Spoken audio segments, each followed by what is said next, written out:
So, are you lonely? Got no friends? Here's the biblical way in order to gain friends. And moreover, it actually goes to show how you should treat people, you how to build relationship with people in order to have good friends and in order to be loved by people.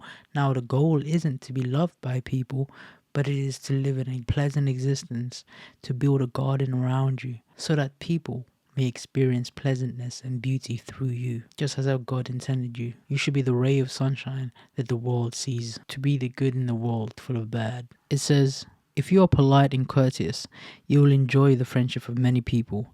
Exchange greetings with many, but take advice from only one person out of 1,000. When you make friends, don't be too quick to trust them. Make sure that they have proved themselves. Some people will be your friends only when it is convenient for them, but they won't stand by you in trouble. Others will fall out with you over some argument and then embarrass you by letting everyone know about it. Others will sit at your table as long as they are going well. They will stick to you like your shadow and give orders to your servants, but they will not stand by you in trouble. If your situation takes a turn for the worse, they will turn against you, and you won't be able to find them anywhere. Stay away from your enemies and be on guard against your friends. A loyal friend is like a safe shelter. Find one, and you have found a treasure. Nothing else is as valuable. There is no way of putting a price on it. A loyal friend is like a medicine that keeps you in good health. Only those who fear the Lord can find such a friend. A person who fears the Lord can make real friendships, because he will treat his friends as he does himself. And now, especially in 2025, our society is full of terrible friendships, full of betrayal, hatred, bitterness, jealousy. I mean, look around you, look through social media. The amount of jealous friends that are trying to pull them down, tall poppy syndrome, crab mentality, all these type of things that are meant to pull us down. True and genuine friendships are rare, and it's so hard and difficult to find genuine friendships that will take care of you, that really wants the best for you. I mean, once you experience success, look at it for yourself. Look who's around you. Look who's clapping. Look who's silent. Look who's jealous. Look who is angry at your success. You will see your enemies through your success, but you will never truly know your friends until you experience failure. But how does God want you to be a good person, to be a good friend? How does He want you to build your relationship with people, animals, pets, whatever it is? It says, don't betray a friend for money. Don't betray a real friend for all the gold in the world. Don't miss your chance to marry a wise and good woman. A gracious wife is worth more than gold. Don't mistreat a servant who does his work well, or an employee who does his best for you. Show the same love to a wise servant that you would show to yourself, and let him have his freedom. Take good care of any animals you own. If they make money for you, keep them. You have sons, educate them. Teach them self-discipline while they are young. If you have daughters, keep them virtuous and don't be too indulgent with them. When you give your daughter in marriage, you have finished a great task, but give her to a sensible man. If you have a good wife, do not divorce her, but do not trust yourself to someone you don't love. Honor your father with all your heart, and never forget how your mother suffered when you were born. Remember that you owe your life to them. How can you ever repay them for all they have done for you? Give your help to the poor, and the Lord will give you His perfect blessing. Be generous to every living soul, and be gracious to the memory of the dead. Show sympathy to those who have lost a loved one, and mourn with them. Do not hesitate to visit the sick. You will be loved for things like this. Whatever you do, remember that someday you must die. As long as you keep this in mind, you will never sin. And sometimes we forget those things. I mean, it's very easy to just lose ourselves in our life in the distractions of the world and think that we have genuine friends.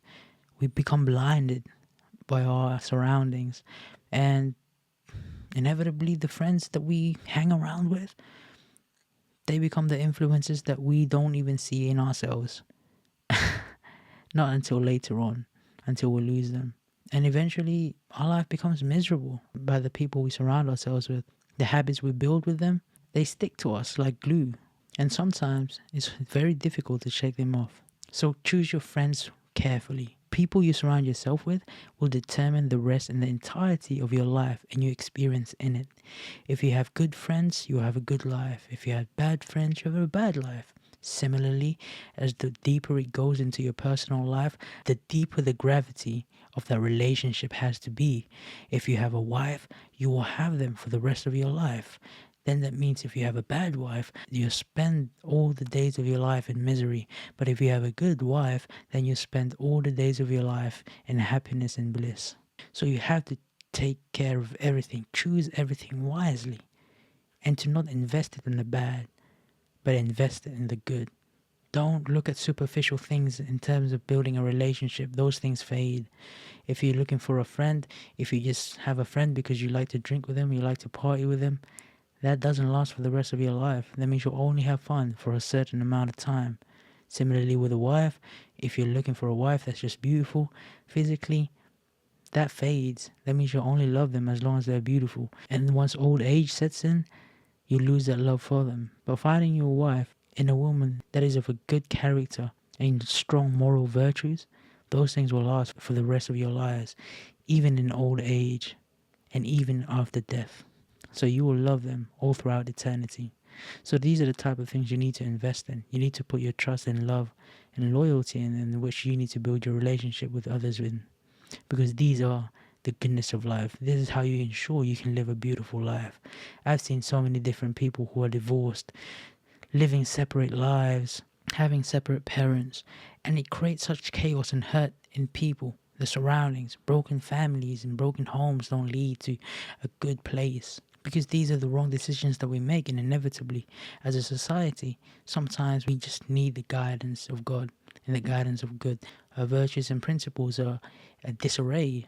It's completely corrupted, and it's leading to a broken society, leaving many in trauma. And for yourself, life is so short, you don't want to live it in misery and regret.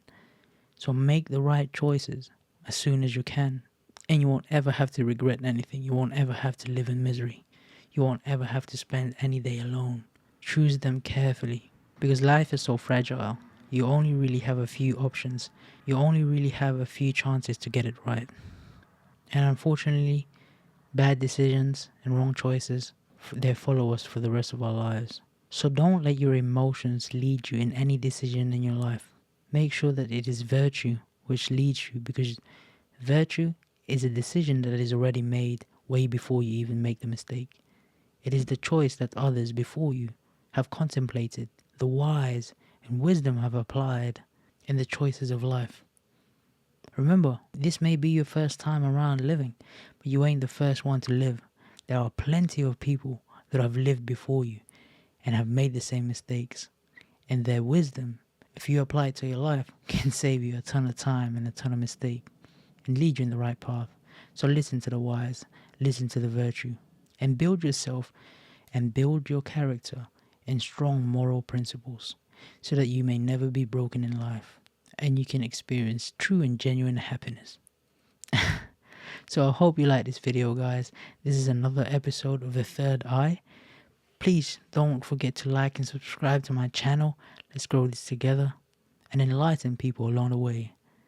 I'm Thirdy, helping you see life in plain sight. See you in the next one. Peace.